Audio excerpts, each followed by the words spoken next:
In Burkina Faso, development does not always begin with factories, highways, or skyscrapers. Sometimes, it begins with a tree that has stood quietly for centuries.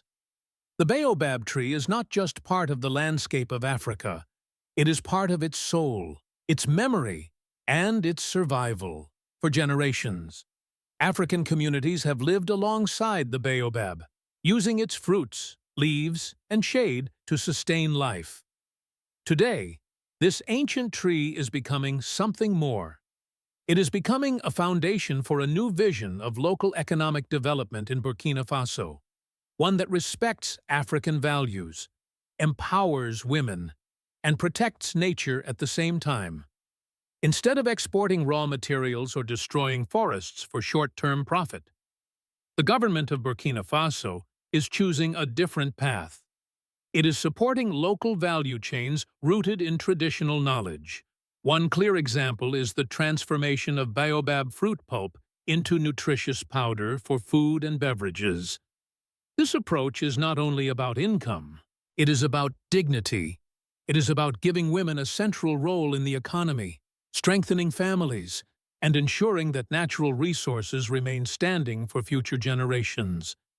In the baobab value chain, we see a model of development that belongs to Africa, built from within, and designed to last. Across Africa, the baobab tree has always been more than a source of food. It is a symbol of resilience, community, and continuity. In villages across Burkina Faso, the baobab stands as a witness to generations of families who have depended on it for nourishment, medicine, and shelter. The fruit of the baobab has long been part of daily life. Its pulp is used to prepare drinks, porridge, and traditional foods that provide energy and strength, especially in dry regions where few crops survive. For African communities, this knowledge was never written in books. It was passed from mothers to daughters, from elders to the young, through practice and experience. This deep relationship between people and nature reflects a core African value: living with the land, not against it. Development, in this view, does not mean exhausting resources as quickly as possible. It means using them wisely so they can continue to give year after year. In Burkina Faso, this traditional understanding is now guiding modern economic thinking. Instead of replacing local knowledge with imported models, the country is building on what already exists. The baobab is no longer seen only as a tree of the past. It is recognized as a strategic resource for the future. The baobab is also closely linked to women. Women have always been the ones who collect the fruit, prepare the pulp, and feed their families. By recognizing the economic value of this work, Burkina Faso is turning an ancient practice into a foundation for dignity and progress. In this way, the baobab represents more than nutrition. It represents an African path to development, rooted in culture, guided by experience, and shaped by the hands of women. For many years, baobab fruit was collected and sold in its raw form. Families harvested the fruit during the season, sold it quickly, and accepted whatever price was offered. The value was low, the income uncertain, and the effort rarely rewarded in a lasting way. The baobab value chain changes this reality by adding simple but powerful steps. Instead of selling raw fruit, women collect the baobab carefully, respecting the tree and the surrounding environment. The hard shells are opened, and the pulp is separated, cleaned, and sifted.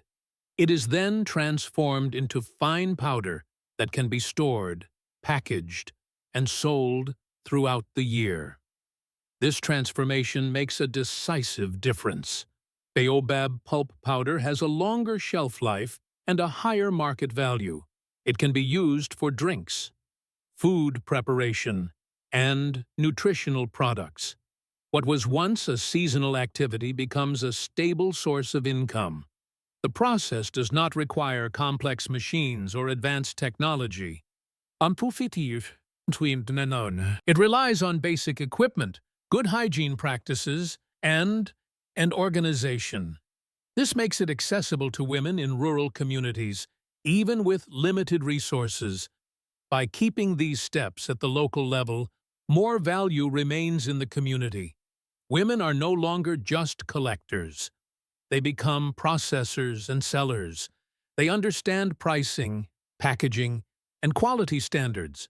This is how the Baobab value chain turns a natural resource into an economic opportunity. It connects the forest to the market, while ensuring that both people and trees continue to thrive. In rural communities across Burkina Faso, women have always worked hard. They collected food, prepared meals, raised children, and supported family life.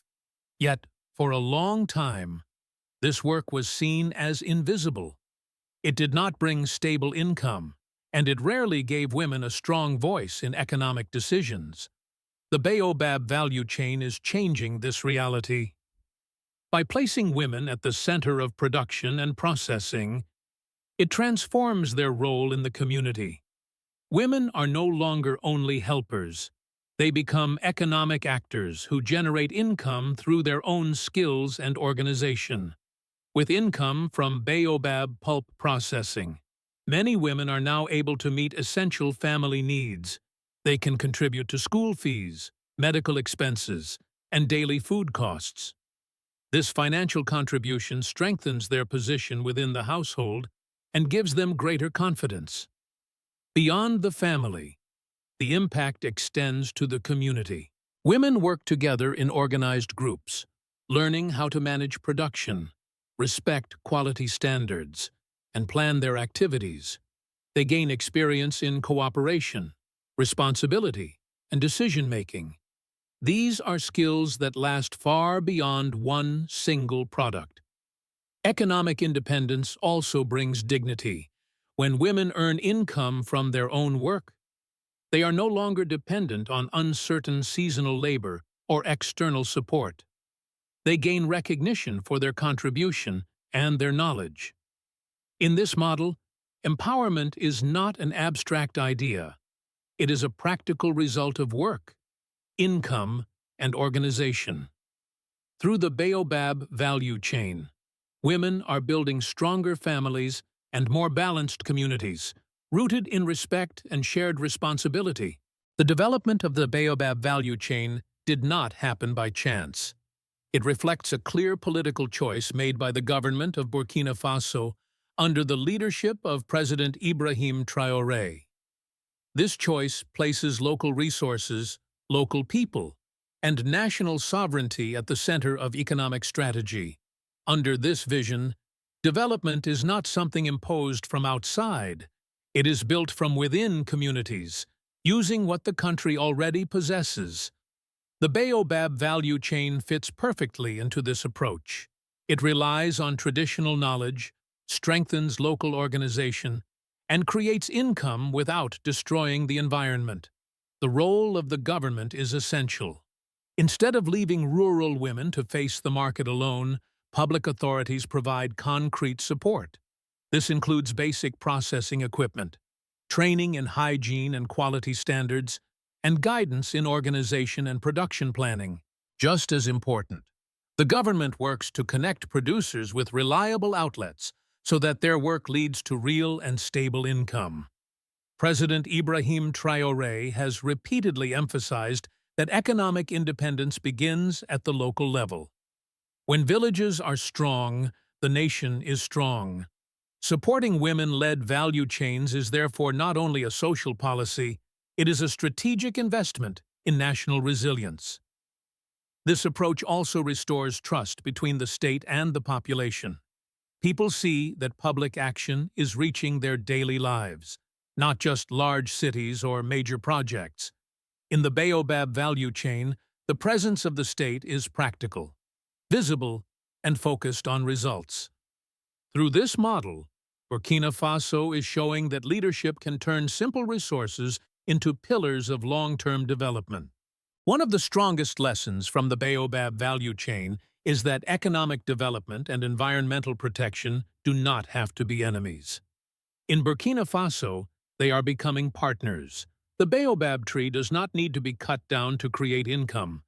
Its fruit can be harvested year after year, while the tree continues to grow and provide shade, food, and ecological balance. This simple reality changes how people see the forest. Trees are no longer obstacles to development. They become valuable assets worth protecting.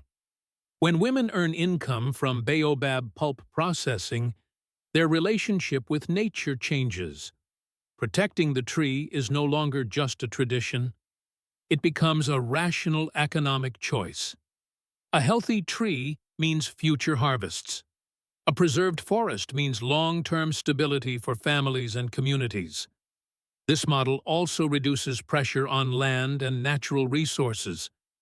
Instead of clearing new areas for short-term gain, communities can build livelihoods from what already exists. It encourages patience, responsibility, and long-term thinking. In this approach, sustainability is not a slogan. It is a daily practice shaped by work, income, and respect for nature. By linking livelihoods to conservation, Burkina Faso is proving that development can be both productive and protective at the same time. The story of the baobab value chain in Burkina Faso is not simply a story about one tree or one product. It is a story about a different way of thinking about development. A way that begins with what already exists, respects cultural identity, and places people at the center of progress by transforming baobab fruit pulp into nutritious powder. Burkina Faso has shown that local resources can generate real economic value without being destroyed. Women, who have long carried the weight of family and community life, are no longer invisible contributors. They are recognized as economic actors, producers, and decision-makers. Their income strengthens households, supports education, and builds stability from the ground up. The role of the state has been decisive by providing equipment, training, organization, and access to markets. The government has ensured that local efforts are not isolated or fragile. Under the leadership of President Ibrahim Traoré, development is understood as a collective responsibility, not a distant promise. It is visible in villages, in women's groups, and in everyday work. Some external observers may argue that this model is too small or too slow. Yet, history shows that growth disconnected from people and nature rarely lasts. True development is not measured only by large factories or export figures. It is measured by resilience, dignity, and the ability of communities to shape their own future. The baobab value chain offers a lesson for many African nations. Development does not require abandoning identity or exhausting natural wealth. It requires organization, political will, and trust in local knowledge. In Burkina Faso, the baobab still stands. It feeds families, supports women, and protects the land. In its roots, branches, and fruit, we see a vision of development that belongs to Africa and is built to endure.